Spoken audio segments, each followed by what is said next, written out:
Hey. Hi. So I think my brother Glenn is probably the one out of our family who knows the most history. Since he's so many years older, he had more experience with both sets of grandparents, whereas I don't. So if I ever have a question or want to know an answer, he's definitely the person I would ask. Hi, Glenn. What up, Chels?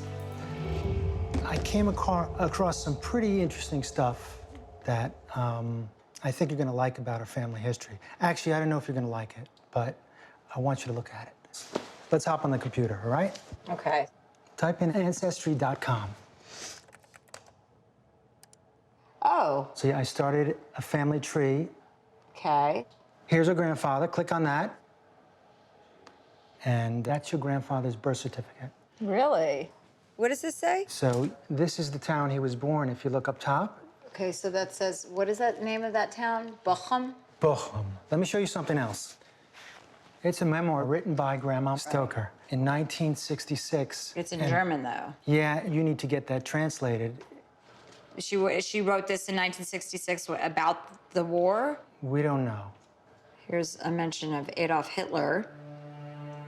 Der Erbe Adolf Hitler, der Gründer des Reich, Third Reich. Okay, well. That's not all, Chelsea. I want to show you something else. This belongs to our grandfather. Okay. Well, that's a swastika with Carl Stoker's name on it. October 1935. So, what is this? Is this his identification? Identification, I'm presuming, to the German army. Could be.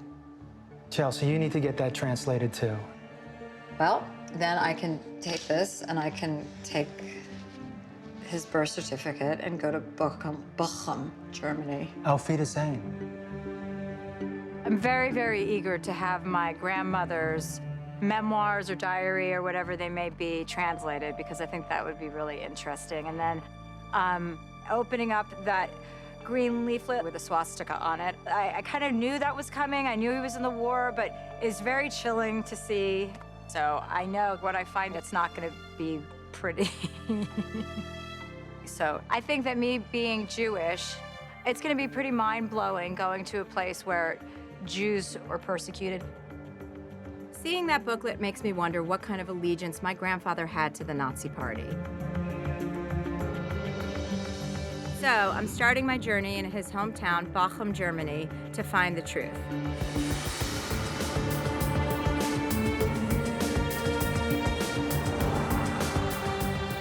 I've sent the documents Glenn gave me to German researcher Andrea Benschneider so she can translate the memoir and look into that booklet. The memoir is, I think, going to give me a lot of the information or the answer to a lot of the questions I have. And I'm hoping Andrea can tell me exactly what that green booklet means and what it may say about any sympathies my grandfather might have had with the Nazis. Hi. Hi. Great to see you. We're getting together at a converted factory in nearby Herne, which Andrea tells me holds some significance in my grandfather's life. What is this place? Oh, you will find out in a sec. It's mentioned right here. Oh. As I promised you, here's the translation of the documents written by your grandmother. Oh my gosh, this is amazing. Let me point you to a couple of passages that are of particular interest, like this one about your grandfather. That was around 1936. Through a mediation of an acquaintance, your father found a position as a draftsman, and he started working in his first position with the Flotman. So, and this is the Flotman Hall. Oh, it is? Oh, how cool. Oh, neat.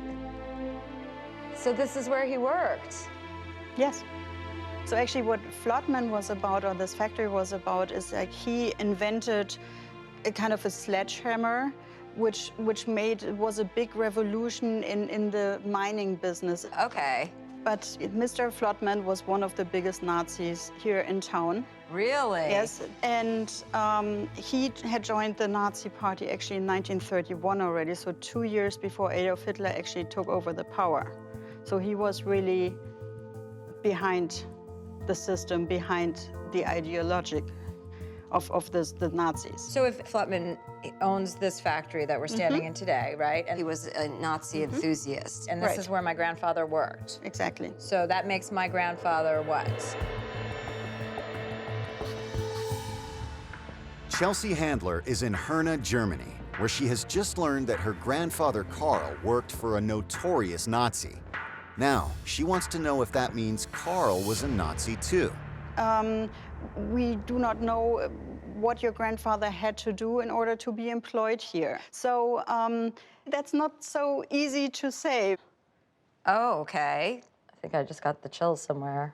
So is this a memoir or is this a letter to someone? I mean, what is it? This is a memoir. It is that your grandmother starts out that she's writing this as a request of one of her daughters. But it doesn't just give an insight in the life of your grandparents, but it also gives a wonderful insight in the life of Germans, of like what people went through at the time after the First World War, before the Second World War. So it's a wonderful piece of information. Oh, okay. So this was the time Germany had lost the First World War. They had lost a strong leadership role in their country. Basically, the mood was everyone was hopeless, everyone was hungry, there was hardly any employment. Your grandmother speaks about this quite nicely and began with talking about her own life in the 1920s. The hardship was severe. It had hit Germany the hardest because we had lost the war of 1914, and the country was head over ears in debt. This was not living, but vegetating. We had, as most people did, not even a slice of bread to overcome hunger. Oh yes, I can see my mother's head vividly when she bent her head over us, her tears dropping onto our cheeks when we asked for a small piece of bread, saying, "Children, I don't have anything." That's really sad. Ugh. Yeah. I remember my grandmother totally telling us how there was no food. That must have been really hard to be a parent. So this was going on for so many years before Hitler even came into power That's correct. because of the First World War. So I'm sure when people are in that situation, they're looking for anybody to give them hope for anything to change. Absolutely. People were just desperate. By 1933, some 6 million Germans were unemployed. Desperate for relief, they were hopeful when their dynamic new leader, Adolf Hitler, promised change. Hitler immediately reduced unemployment with massive work projects. And as the economy rebounded, many Germans, like Elizabeth, embraced their ambitious leader, unaware of the atrocities to come. Adolf Hitler, the founder of the Third Reich, controlled the fate of the German people. Hitler spelled doom for Germany, but to honor the truth, he also accomplished good things, definitely in the years before the war started in 1939. Yeah, I remember her telling me that everybody thought he had some great ideas and they were going to come out of their economic downturn and everybody was going to have money and food again, right? Yes. So you can always see why people got behind Hitler and supported him. I mean, you can't really blame them when they're coming out of a situation like that. Absolutely.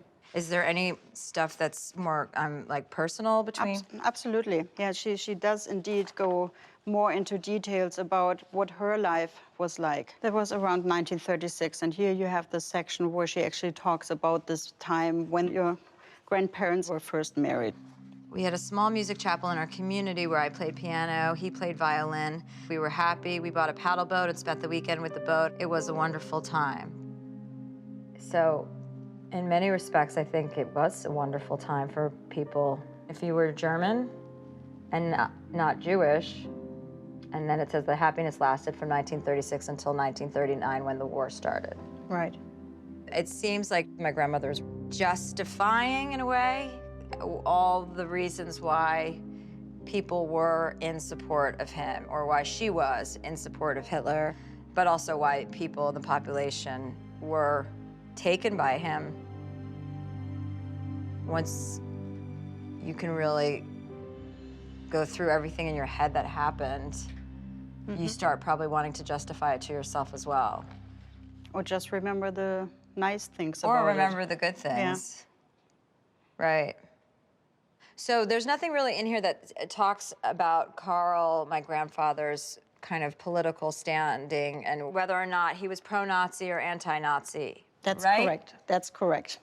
But I promised you also that I would look into the other document you gave me. Oh, yeah. What is that? So I spoke with the expert, and it actually turns out that this is the sign of the SA, Okay, which is the paramilitary wing of the Nazi Nazis. regime, right? This may be bad news. I mean, there is a swastika on the front of it, so I kind of thought it might be bad news. I set up an appointment for you with an expert. His name is Ralph Peer, and he's going to talk to you about this. And actually, if you don't mind, I would like to keep this and pass it on to him already so that he can evaluate the content. Okay, perfect. Well, thank you for doing that. You're welcome.